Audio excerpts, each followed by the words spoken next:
नमस्कार दोस्तों, एक बार फिर से आपका ऑनलाइन क्लास में स्वागत है। तो आज हमारा है 5.3 में भाग नंबर 3, कक्षा 10 विषय गणित एक्सरसाइज कौन सी हमारी 5.3। तो आज हमारा कौन सा है, क्वेश्चन नंबर 4 से लेके चलेंगे आज हम 9 तक। तो देखो, हमने भाग नंबर 1 में 1 और 2 सवाल को हल किया है। भाग नंबर 2 में हम हल किया है क्वेश्चन नंबर 3 के 10 सवालों को भाग नंबर 2 में। आज भाग नंबर 3 है, इसमें 4 से लेकर 9 सवालों को हल करेंगे। उसके बाद हम भाग नंबर 4 भी लेके आएंगे। इसका छोटे छोटे पार्टों में 5.3 एक्सरसाइज को आपके लिए लेके आए हैं। तो हम इस चैनल के माध्यम से आपको इंग्लिश की ग्रामर और साइंस इन दोनों की क्लासें भी जल्द ही लेके आएंगे। तो अगर बच्चों हमारे चैनल पर नए हो तो प्लीज़ हमारे चैनल को सब्सक्राइब अवश्य करें। तो चलते हैं आज के पहले सवाल, मतलब क्वेश्चन नंबर 4 की ओर। क्वेश्चन नंबर 4 है हमारा कि 639 योग प्राप्त करने के लिए AP 9, 17 और 25 के कितने पद लेने चाहिए। अब पद की बात करता है, कितने पद का मतलब होता है यहाँ से हमें निकालनी है n की वैल्यू। अब देखते हैं यहाँ से कि प्रथम पद और सार्वंतर क्या दे रखे हैं। देखो, यहाँ से दे रखा है a बराबर 9 और d का मतलब होता है अंतर, तो d का मतलब है 17 में से कितना घटाएंगे हम 9, तो d का मतलब कितना आ गया 8। और an दे रखी है हमारे पास यहाँ पर 636। अब हमारे यहाँ से हमें n की वैल्यू में यहाँ से निकाल के लिए, तो यहाँ से देखो योग का सूत्र लगाना पड़ेगा, क्योंकि योग दे रखा हमारा 639। तो हमारा काम करेगा तो बड़ा सूत्र, तो देखो SN बराबर n/2 और ये बड़ा कोष्टक 2a plus n-1 into D. अब यहाँ से हम मान रखेंगे और मान रखने के बाद गुणा भाग करने के बाद फिर देखते हैं हमारा आंसर क्या निकल के आता है। तो देखो, यहाँ से हम जब SN मतलब है 636, इसको रखेंगे हम पीछे, क्या रखेंगे, इसको पीछे रखेंगे। और n का मान हमें यहाँ पर निकालना, तो यहाँ रखेंगे n/2 बड़ा कोष्टक 2 गुणा a का मतलब है 9 प्लस n यहाँ से निकालनी है और d की वैल्यू हमारे पास 8 और ये बड़ा कोष्टक यहाँ से डालनी है 636। अब देखो, ये 2 इसमें भाग में दे रखी, तो इसमें कैसे आई गुणा में, तो यहाँ से निकल के आता हमारे पास n 9 दूनी 18 प्लस 8 का इधर से गुणा करेंगे तो 8n और माइनस के 8 ये कोष्टक और बराबर 636 में 2 का गुणा होगा, क्योंकि ये भाग में दे रखी है वाली संख्या हमारी, तो ये किस में जाएगी हमारी, भाग में दे रखी है तो किस में जाएगी हमारी गुणा में। अब 9 दुनिया से 18 की हमने 8 के इधर से गुणा किया 8n और माइनस के 8। अब देखो 18 और 8 से घट जाएंगे तो 10n बचेंगे, तो यहाँ से निकलता हमारा n बराबर 10 प्लस 8n बराबर के 636 में 2 का गुणा हम बाद में करेंगे। क्यों करेंगे बताएंगे आपको। n का जो गुणा करते हैं तो 10n आएगी यहाँ से, प्लस 8n² आएगी यहाँ से, बराबर के 636 और गुणा 2। हमने 2 का गुणा इसलिए नहीं किया कि अब इस पूरे समीकरण में 2 का भाग जा रहा है, 2 का भाग देंगे, यहाँ से आएगी 5n, यहाँ से आएगी 4 2 चौके 8 स्क्वायर रहेगा, यहाँ से 2 कैंसिल 600 कितने आएगी यहाँ से 36। अब क्या करना है, हमें करना है इधर से पक्षांतरण। तो देखो, यहाँ से जो निकल के आती है, यहाँ से देखो जो वैल्यू हमारी कैसे निकालेंगे, तो देखो 4n² प्लस का 5n और माइनस के 636 और बराबर 0। अब देखो गुणा करने पे इसको गुणा करेंगे हम 636 का और 4 से, और गुणा करेंगे तो गुणा करने के बाद देखो 636 से 4 का गुणा करेंगे तो 6 चौक 24 की 4 हासिल 2 4 3 12 और 2 14 14 की 4 हासिल 1 और 6 चौक 24 और 1 25। ये संख्या यहाँ से निकल के आती है 2544। 6 चौक 24 4 हासिल 2 6 3 12 14, हाँ ये संख्या आने निकल के आती है। अब इसको निकालने के बाद गुणांक करने को चाहिए ये, और ये कैसी संख्या चाहिए हमें माइनस की। अब हमें चाहिए प्लस का चाहिए 5 है, प्लस का 5 है यहाँ से हमें चाहिए। तो हमारी यहाँ से दो संख्या निकल के आती है। वो भी संख्या कौन सी निकल के आती हैं, देखो एक तो आती है 53, एक आती है 48। क्या निकलती है 53 और एक क्या निकलती है 48। अब देखो यहाँ से जो संख्या बताई थी हमने लिए, जब हमने गुणा किया तो किया 2544। तो यहाँ से निकलती है हमारी एक तो 53 और एक निकलती है हमारे यहाँ से 48। इन दोनों को घटाएंगे तो कितना निकलती है 5। अब गुणा करेंगे तो कितना आती है 2544। अब रखना कैसे ये देखना है हमको। अब रखें कैसे, अब देखते हैं। अब देखो यहाँ से रखते हैं हम कि 4n स्क्वायर प्लस का रखते हैं 53n और माइनस का रखेंगे यहाँ से 48n और माइनस के 636 और बराबर के 0। यहाँ से n कॉमन आएगी तो यहाँ से बचेगा 4n प्लस का 53, यहाँ से माइनस और 48n और माइनस के 636। इसमें से क्या कॉमन आएगा कि देखो हमें यहाँ से 4 बचानी, तो यहाँ से कितना आएगा 12। कितना आएगी 12। देखो 12 का भाग दूँगा 4n माइनस कितना आएगा यहाँ से 53 बराबर 0। अब देखो 4n प्लस के 53, ये तो एक कोष्ठक में निकल के आते हैं हमारे पास। दूसरा कोष्ठक है n माइनस के 12 बराबर के 0। तो यहाँ से देखो इससे तो वैल्यू हमारी निकल के नहीं आएगी। क्यों निकल के नहीं आएगी कि यहाँ से प्राप्त होती है माइनस के 53/4। तो इसको तो नहीं, क्योंकि कभी भी माइनस का मान n का मान माइनस में नहीं आता, क्योंकि गिनती होती है, ये काउंटिंग करते हैं किसी चीज़ की, तो हम गिनती माइनस में कभी निकलती नहीं है। तो n बराबर कितना निकलता है यहाँ से 12। तो n का मतलब कितना होगा यहाँ से 12। तो यहाँ से लिख लेंगे 12 पदों का योग कितना है यहाँ पर 636। 12 पदों का योग कितना है 636 है। अब देखेंगे अगला सवाल। नेक्स्ट सवाल क्वेश्चन नंबर 5। क्वेश्चन नंबर 5 कहता है कि किसी एपी का प्रथम पद 5। तो देखो यहाँ से दे रखा हमारे पास ए की वैल्यू दे रखी है,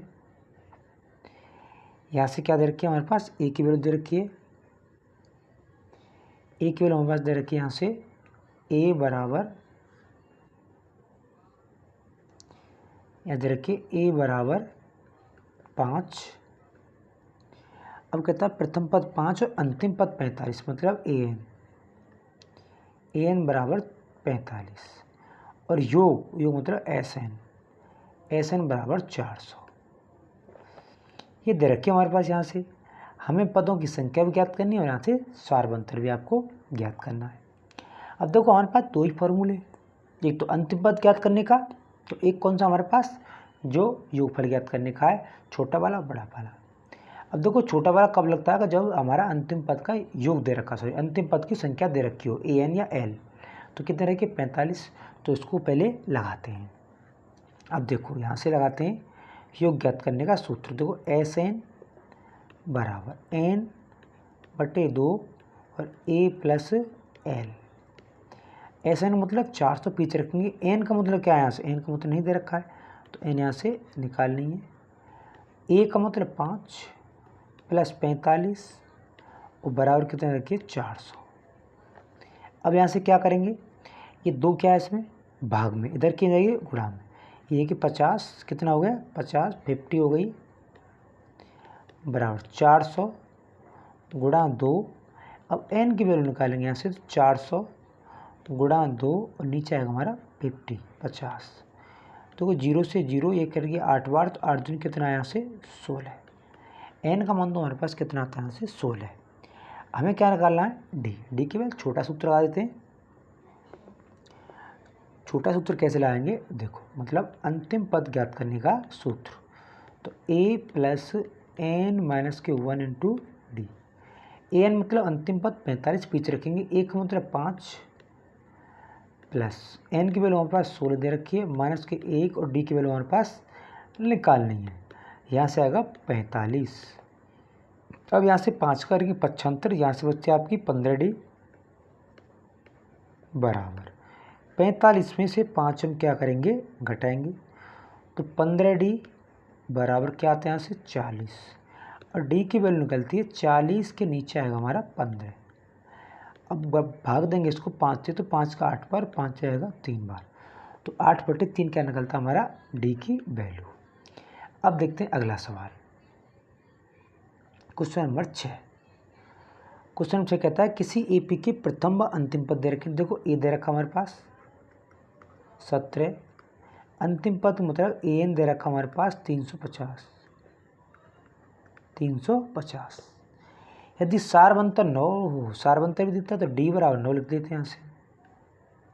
अब पूछा कितने पद हैं, कितने पद हैं और इनका योग ज्ञात किया। तो एन ज्ञात करनी है, हमें यहाँ से लगाते हैं, पहले लगाते हैं अंतिम पद ज्ञात करने का सूत्र। देखो एन बराबर ए प्लस एन माइनस के 1 इंटू डी। एन का मतलब अंतिम पद 350, ए का मतलब 17 प्लस एन की वैल्यू कितनी हमारे पास यहाँ से निकालनी है माइनस के 1, डी की वैल्यू हमारे पास 9 बराबर के 350। इसको इधर से घटाएंगे, 9 का लगेगा इसमें भाग। तो देखो एन माइनस के 1 गुणा में हो जाएगा यहाँ से 9 बराबर 350, और भाग लगेगा हमारा 17 का, सॉरी यहाँ से 70 क्या करके प्लस में तो ये आएगी हमारी माइनस में जाएगी, क्या जाएगी माइनस, 9 का लगेगा इसमें भाग। अब देखो यहाँ से 350 में से क्या घटेगा, 350 में क्या घटेगा 17। अब n माइनस के 1 बराबर, अब इस 9 को क्या लगेगा इसमें भाग। तो देखो जैसे इसमें घटे तो हमारे निकलते हैं यहाँ से 333 निकलते हैं और बटे 9। तो यहाँ से n की वैल्यू क्या निकलती है हमारे पास, n बराबर 9 का भाग देंगे तो 9 3 27 3 बार, और 9 बचे 6 बचे आते, 9 6 54, 9 7 63 7, तो 1 जोड़ेंगे इसमें तो कितना आएगा हमारा 38। तो हमारी n की वैल्यू कितनी निकल के आती है यहाँ से 38।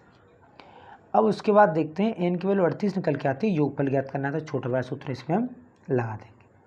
तो देखो SN बराबर n बटे 2 a प्लस l। तो SN मतलब योग ज्ञात करना है हमें, n का वैल्यू हमारे पास तरह के 38 नीचे 2, a की वैल्यू 17 प्लस अंतिम पद 350। इसका भाग लगाएंगे SN बराबर जैसे 19 होते हैं कि 2 का भाग 19 दूनी 38 और गुणा, इसमें जोड़ेंगे तो कितना आएगा 60 और 67 367 आएगा। जब इसका गुणांक करेंगे 367 से 19 का तो 6973 आता है, 6973 ये इसका योगफल निकलता है, 6973 इसका आंसर निकल के आता है। अब देखेंगे नेक्स्ट अगला सवाल,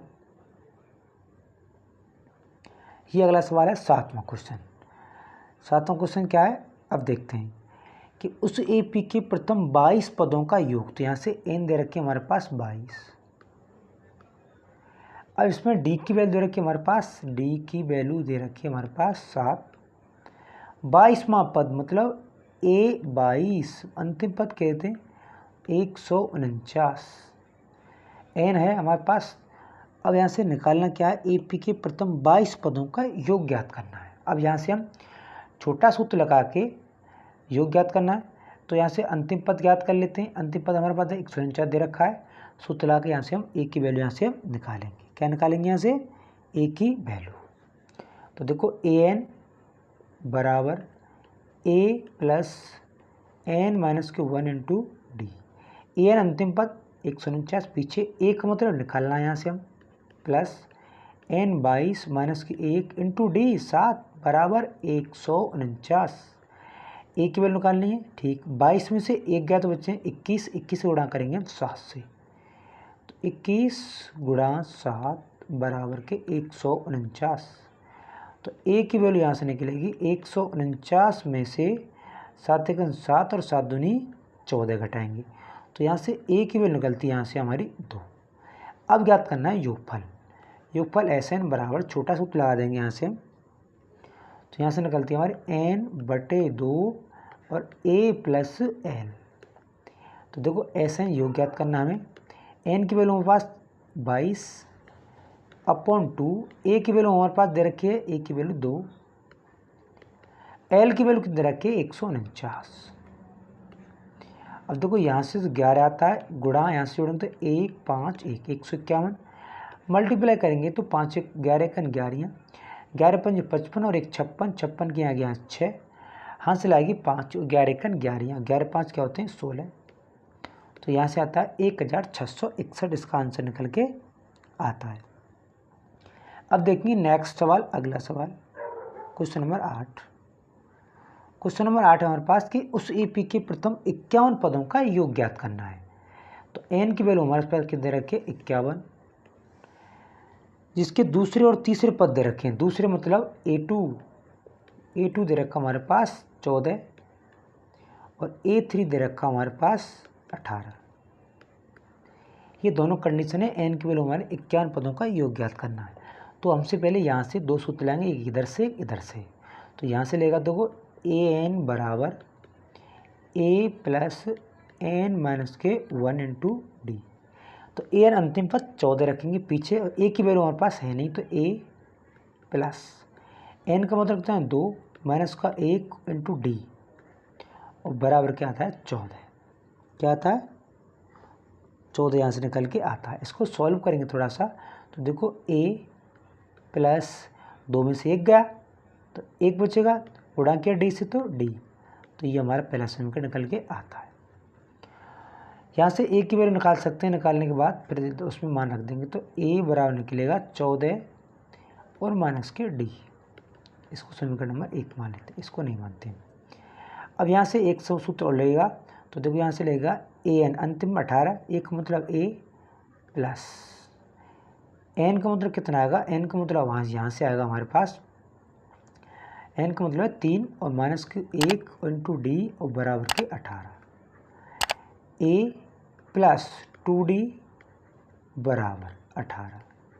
तो यहाँ से हम समीकरण ए का मान रखेंगे इधर से, समीकरण 1 से, समीकरण 1 से ए का मान रखते हैं। ए का मान कितना 14 माइनस के डी प्लस 2d बराबर के 18। अब यहाँ से 14 का पक्षांतरण, तो यहाँ से d में से 2d यानी तो यहाँ से बचेगा d बराबर 18 में से और माइनस के 14 घटेंगे, तो d की वैल्यू यहाँ से निकलती है हमारी 4। d की वैल्यू निकलती है हमारी 4। अब 4 निकलते d की वैल्यू, हमें a की वैल्यू और निकालनी है। तो देखो a की वैल्यू ऊपर से निकालेंगे, तो समीकरण 1 में d का मान रखेंगे, d का मान रख देते हैं, तो a बराबर 14 माइनस के 4, तो यहाँ से a की वैल्यू निकलती है हमारे पास 10। कितनी निकलती है 10 निकल के आती है। अब हमें ज्ञात करना है योगफल। योगफल छोटा सा लाएंगे तो एस एन बराबर एन बटे 2 और ये A plus L. S N N का मतलब हमारे पास 51, तो यहाँ से 51 नीचे आएगा 2, ए की वैल्यू हमारे पास दे रखी है 10 और अंतिम पद मतलब एल। अंतिम पद तो हमें यहाँ से नहीं ज्ञात किया, तो अंतिम पद यहाँ से ज्ञात करने के बाद तब हम सूत्र हम लगाएंगे। तो अंतिम पद और ज्ञात कर लेते हैं इधर की ओर। तो देखो अंतिम पद ज्ञात करें यहाँ से ए एन बराबर ए की वैल्यू 10 प्लस कोष्टक में एन का मतलब 51 माइनस की 1 इंटू डी के मान कितना हमारे पास 4। तो ए एन बराबर अंतिम पद निकलेगा यहाँ से, तो 10 प्लस यहाँ बची 50 और 50 200, कि 50 जो गुणा करेंगे 4 से कितना आएगा 200, तो यहाँ से निकलती है 210। अब यहाँ रखेंगे हम कितना है 210 ये कोष्टक, तो एस एन बराबर 51 बटे 2 और गुणा 220, यहाँ से निकलता तो 1 1 0। अब इसका गुणा करेंगे हम, तो यहाँ से 0 11 का 11 हाथ से ले, 11 पंजे 55 और 1 56, तो 5610 इसका आंसर निकल के आता है।